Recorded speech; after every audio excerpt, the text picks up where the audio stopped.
If you've been a part of the ROM hacking scene for long enough, you've probably noticed the drastic evolution over the years, to the point where we're seeing features like following Pokemon, randomizer modes, and even battle speed up options without using the emulator settings. Features that I would have never thought possible in a GBA game 10 years ago. But as the scene evolves, so do our expectations. And as they grow, so does our distaste for projects that don't include any of those groundbreaking features that a lot of us consider the standard. A lot of players likely look at a hack's features, see it lacking one or two things they desire, and push it away without giving it a chance. So in this video, I'm here to showcase 4 older Pokemon ROM hacks that were all once held in incredible high regard by the community many years ago, that are all 100% completed with new stories and regions. But a lot of players who've picked them up recently have voiced them feeling outdated. So I'll be rating each project based on how worthwhile it is to play in 2025. That way you can decide whether or not it'll be your next hack. But without further ado, let's get started. Let's begin with a ROM hack first released all the way back in 2010, with its most recent and final update released in 2016. In Pokemon Sky, you'll travel through a new region, collecting gym badges and fighting off Team Magma and Aqua. The story is very standard, and for a ROM hack released 15 years ago, it's about what I'd expect. But what did take me by surprise was the visual appeal. The region is put together using an art style that resembles the 4th generation, but still fits very well with the sprites of Pokemon Emerald. I'll admit, even with these changes, a lot of the routes were very similar. On the contrary, the cities and towns definitely had a level of uniqueness to them. Overall, the world was very colorful, and other than the necessity of HMs, I did enjoy progressing through it. But that alone doesn't make up for the whole experience. And unfortunately, I found the Pokemon part of the gameplay to be pretty lackluster. The hack includes Pokemon from the first 3 generations, with a handful of ones from Generation 4 and 5 as well. But the way they're spread throughout the region is kind of pitiful, especially in the early game. I think this was probably the first time in 10 years I faced the first gym leader with just my starter. And even though the variety improves after the first gym, the usability of the Pokemon you can capture is still pretty low. And that's thanks to the game using the move pools from Generation 3. Leaving a lot of Pokemon without access to useful attacks until the very late game. Even the ones from the newer generations were strangely missing a lot of level up moves, even when comparing them to the first games they were introduced in. But the game itself also isn't very challenging. There are a few instances where you'll find yourself underleveled, but most of those opponents will only have 1 or 2 Pokemon. Overall, I'm going to give Sky a 50% on the playability scale. It's very far from a polished ROM hack, but if you just want to play through a new region, then it's definitely worth trying yourself.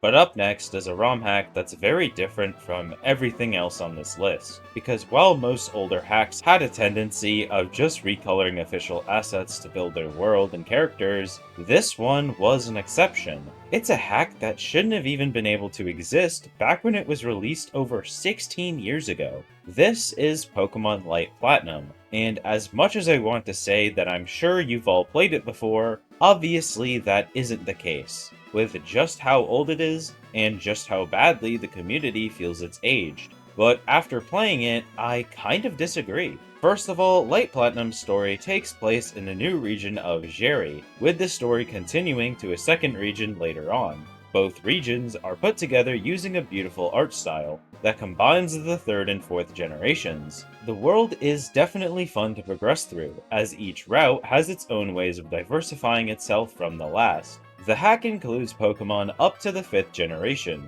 that are all spread out very well, and it was incredibly easy to build a full team. And even if you don't like the options in the tall grass, there are even a plethora of gift Pokemon hiding on each map, making it actually feel worth your time to talk to each NPC and explore each house. But obviously, there's definitely a reason why people believe it hasn't aged well. First of all, the game lacks the physical special split and the ability to run indoors, features that most of us expect in every hack nowadays. And there certainly are a number of bugs, like one of my Pokemon jumping to level 20 when it evolved, and then back to 24 once it evolved again. And the story isn't really anything worth reading. But I'm going to be honest, other than the obnoxious number of rival battles, it's one you can ignore very easily, as the progression of the hack is very straightforward. And finally, there were a few times I felt underleveled, but to my memory, the level curve does balance out towards the end of the first region.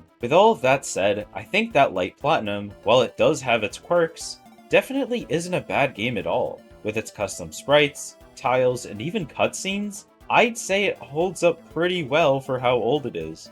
And for that, I'm going to be giving it a 70% on the playability scale. I highly suggest at least giving it a try, if you've never played it, or if you're just looking for a nostalgic experience as a veteran ROM-hack player. It's a very rare phenomenon, but sometimes in the ROM hacking scene, you'll have people ambitious enough to create not just one completed game, but an entire series of them. And the oldest one would be the Ruby Destiny series. Now, the hack in particular I'll be reviewing is Reign of Legends, the first entry in the series, originally released all the way back in 2007. In this game, you'll travel through the region of Johto, catching Pokemon and collecting gym badges. But I'm going to be honest, this game hasn't aged very well, and I don't have very many positive things to say about it. The world is at least put together using a different tile set than the default games, and the Pokemon variety was definitely better than Flora Sky, even though it only had options from the first 4 generations. But other than that, I really don't have much else to say. Despite this being a new region, a lot of the maps greatly reflect their Hoenn counterparts, and the story isn't really anything worth reading either. And the balance is pretty terrible. Pokemon are stuck with the Ruby and Sapphire learn sets, leaving you with very little options for actually useful team members in the early game. And it doesn't help that there aren't nearly enough trainers to get your Pokemon up to par with the first gym leader, especially when you have to run across 3 towns battling most of them, before you can even get access to Pokeballs. So with all of that said, I'm going to be giving Pokemon Ruby Destiny a 25% on the playability scale. It's aged very poorly, and doesn't have much to offer over many other ROM hacks. But I still thought it was at least worth mentioning, considering it's one of the oldest completed Pokemon fan projects. Last but not least is probably the newest and most recently updated hack on this list. It's also one that makes it into my personal top 10 fan projects of all time. That's Pokemon Glazed, a ROM hack released in 2012, and has since received various quality of life updates up until just 2 years ago.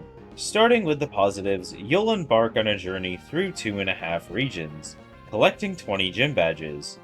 The world is put together using an enhanced tile set, once again combining aspects from the 3rd and 4th generation. Each route felt very different from the last, and I enjoyed how the first region didn't feel like I was walking in a straight line. The Pokemon variety is incredible, with a plethora of biomes to catch Pokemon from before you even reach the 2nd gym. And those Pokemon all feel incredible to use, thanks to the physical special split, and most of their move pools being updated to the 8th generation. The level curve is a bit whack in the early game, but it definitely balances out after the 2nd gym. As for the plot, while the writing is very simple, it does attempt to tell an interesting story, but there isn't much dialogue to take in, so understanding where you need to go next won't be very hard. But other than the lack of a few modern quality of life features, like the EXP All and DexNav, I really don't have anything negative to say. It's an incredibly fun ROM hack that's aged very well thanks to its updates over the years, and for that reason, I've gotta say it's 85% worth playing. It's an experience you definitely won't regret if you can just handle the lack of modern quality of life features. Now, I've gotta say, I went into this video expecting to barely enjoy any of the games I picked up, but that's not what happened. And this was probably one of the more fun experiences I've had playing Pokemon ROM-hacks as of recently, because despite their bugs, lack of quality of life, and the occasional poor game design decisions, I had a lot more fun playing these ROM-hacks than I did playing through a lot of the recent ones, that don't seem to do much more than take an existing region and throw a bunch of features on top of it, without editing the graphics, maps, or the story. So even if you feel that Pokemon is unplayable without the EXP All, or even the physical special split, I'd like to ask you to try and set aside those desires, and give these games a try. But anyways, be sure to subscribe for more videos like this, and let me know what kind of ROM hacks or fan games you want to see me review next. I hope you have a nice rest of your day, and goodbye!